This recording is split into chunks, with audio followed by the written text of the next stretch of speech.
Hello,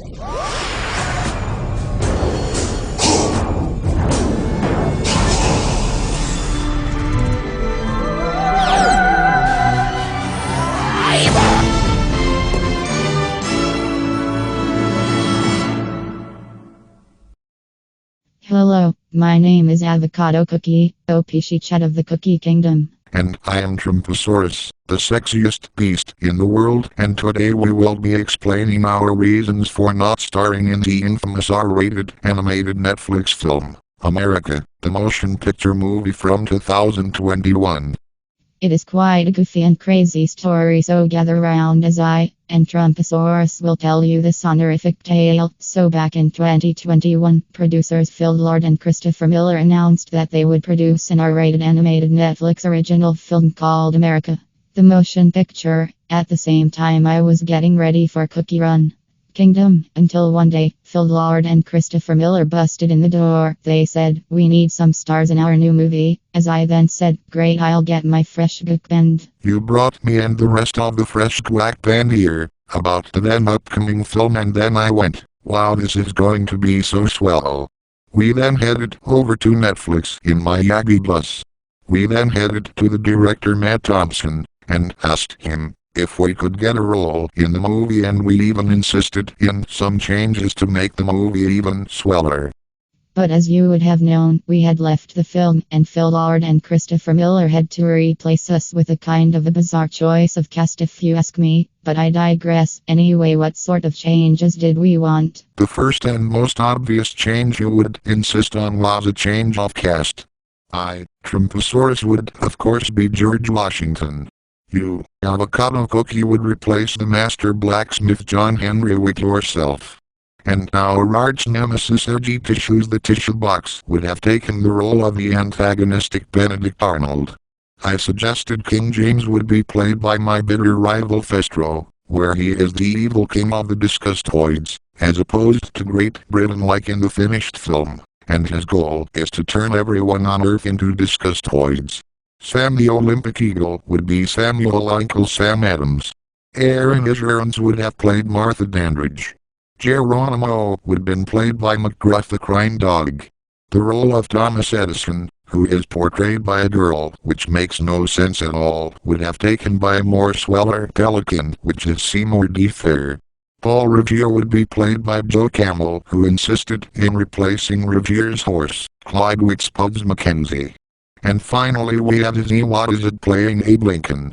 The finished movie uses anachronism, historicism, anti-British sentiment, and Americentrism. Well, our version had even more to do with surreal humor and take that's to the satanic tissue box that is Edgy Tissues and that shitty show that is Secret Mountain Fort Awesome. And now we have the plot. The finished movie opens with the Declaration of Independence. Well, our version opened with the Church of the Flying Spaghetti Monster, where children and their Pastafarianist parents are praying for the Flying Spaghetti Monster.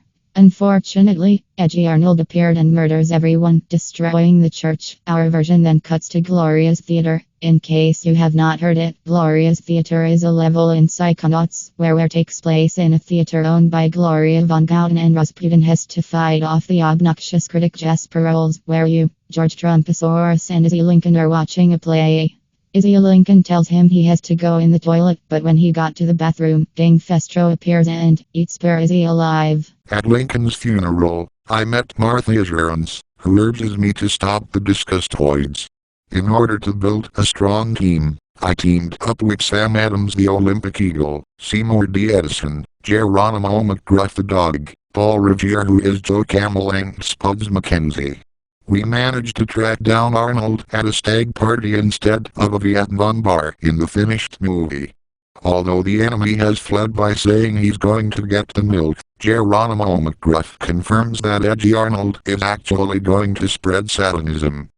You ask for help from me, the master blacksmith, Avocado Cookie. We then realize we need to make a stake for us to kill Arnold. Instead of going to the Titanic in Boston, we went to Ohio to steal the supply of steaks from the Waffle House. And when we got there, we learned that the Disgustoids are bathing people in pus and snot to evolve into Disgustoids. We also discovered plans of a secret superweapon, but we failed to retrieve them because I built a large, rocky mountain-like wall around the restaurant and sent a bull that was ridden by a gorilla charging towards the wall. It finally collapsed onto the Waffle House. Sam then proposes to us that the Waffle House had found its new host and that it's only in Ohio, and then we all burst into laughter like this. But as we're too busy, we now are laughing. Edgy Arnold kidnaps Martha Jones, who is to become a Rule 34 sex slave, rather than the future wife of King James. I managed to find out about a pimple temple where Arnold meets the king at a secret meeting. The place turns out to be an ambush in which Joe Camel and Spuds Mackenzie got killed by disgustoids. King Festro appears at the Pimple Temple in the form of a fart hologram and offers me a battle the next morning at the valley near the mountain fort. Soon after, Arnold then makes a deal with King Festro to take over the world together in contrast to killing the king and taking over the world himself. Soon, the disgustoids had stand up against the army assembled by me.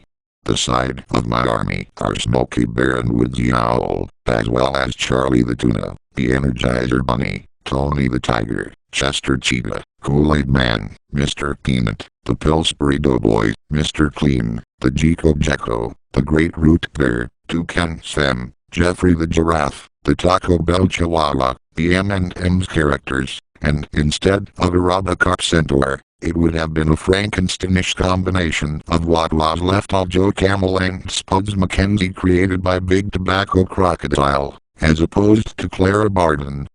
During the battle, Fart, Wheelock, Slog and Dingle begins King Festro's plan to taint the clouds with pus and snot to evolve everyone on Earth into disgustoids, but thanks to Seymour D. Edison, he manages to use the weapons against them, turning it into a holy guacamole tsunami. When the holy guacamole tsunami hits Fart, Wheelock, Slog and Dingle, instead of them turning into American frat boys, they transform into powder, copper, Cola and Otto. Then the tsunami hits Festro and he accidentally swallows it, causing a small blue creature to burst out of his chest, killing him. The blue creature was none other than Izzy, who had returned for the finale. A final confrontation occurred with Edgy Arnold. Instead of him turning into a mega-wolf, he would have turned into a giant demon that summons demonic minions, and we would have a much more epic battle, with Izzy using the power of rock and roll to play the song Goofy Goober Rock, shooting all of the demonic minions with his magic guitar and defeating Edgy Arnold for good.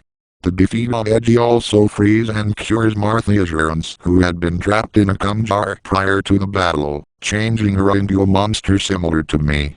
In case you asked what happened to Edgy Arnold, well, Izzy sent him to the Barney Bunch universe. There, Edgy will be turned into a really gay man by the gay version of Drew Pickles from the Barney Bunch. Later, we then head to the mountain fort. A ceremony is held for us to watch Sam blow up the mountain fort. You inaugurating the grand opening of your monument in America.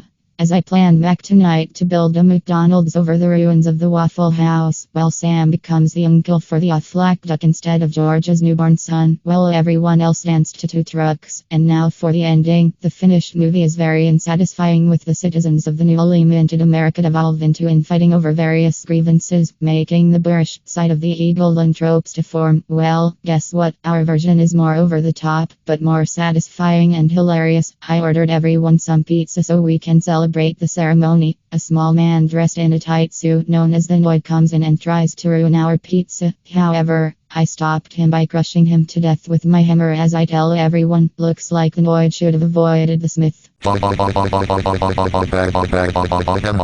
That was really swell.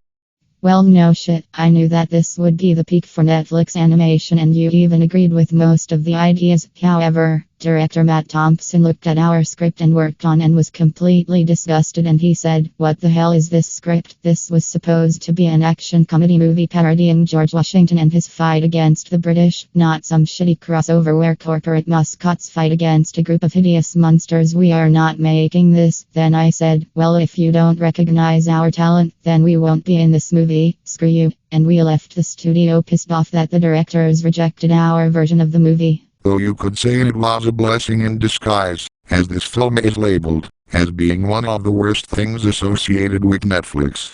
Not to mention Americans did not like this film. Even the British people, they didn't like this. It was sexist, racist, all the negative words in the dictionary. This film was hated by pretty much everyone. So much so, that they would rather watch an episode of that better OP Chad Aussie Doggo, Louis. No kidding. Anyways, thanks for watching our video. Consider subscribing if you want to, of course. Oh, and by the way everyone, happy 4th of July.